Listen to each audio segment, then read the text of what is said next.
David Coulthard says Lewis Hamilton will be bored of talk surrounding his controversial Abu Dhabi Grand Prix defeat as the Mercedes star's future hangs in the balance with the new F1 season less than 2 months away. David Coulthard believes Lewis Hamilton will now be bored of talk surrounding last month's controversial Abu Dhabi Grand Prix as the Mercedes driver's future remains uncertain. More than a month on from the controversial conclusion to the decisive race of last season, which denied Hamilton a record 8th world title, the Mercedes driver is said to be debating whether to return to the grid in 2022.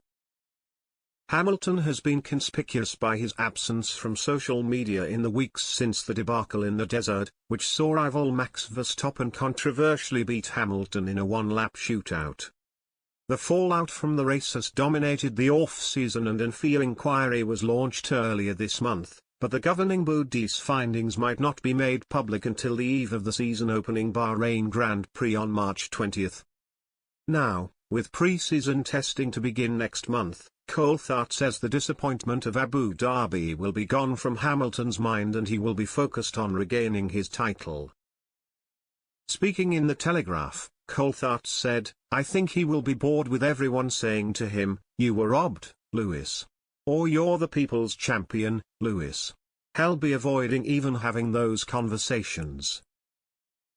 The big decision was when he committed to that new 2-year contract midway through last season. "I don't think Abu Dhabi changes anything.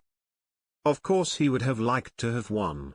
And I think he was very emotional, as anyone would be under the circumstances.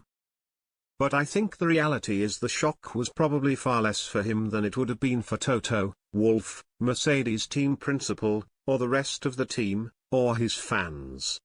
I can't compare myself to Lewis in terms of success or speed, but one thing I think I can relate to is that emotional detachment, once the moment's gone. The euphoria of success wears off quite quickly, and the disappointment of defeat wears off quite quickly as well." Last week, McLaren boss Zak Brown even admitted he wouldn't be shocked if Hamilton chose to walk away from the sport. Pre-season testing will begin in Barcelona in less than a month, with Mercedes poised to launch their new car for the 2022 campaign on February 18. Hamilton may yet decide to see out the remainder of his 2-year contract, however, which is valued in the region of £70 million. He is expected to be on site for the launch of the team's new car, alongside new teammate and compatriot George Russell. Brown, who is in regular contact with Mercedes chief Wolff, said, "I wouldn't be shocked if Lewis stopped, and I don't think anyone should take for granted that he is coming back. We should not discount or not recognize his frustration and anger, and maybe he hasn't taken a decision yet, and maybe what he is doing is taking time to make that decision. I don't think we should rule retirement out or make light of it. I personally think Lewis still has a burning desire to race, that will ultimately drive his decision, and I think he will be back. Sure, he is very angry, but I think race car drivers want to race and he is at the top of his game. He is a fighter and he will want to come back and try and win an 8th world championship. Once you hang it up, and I don't think he is ready to do that and let an incident put him into retirement."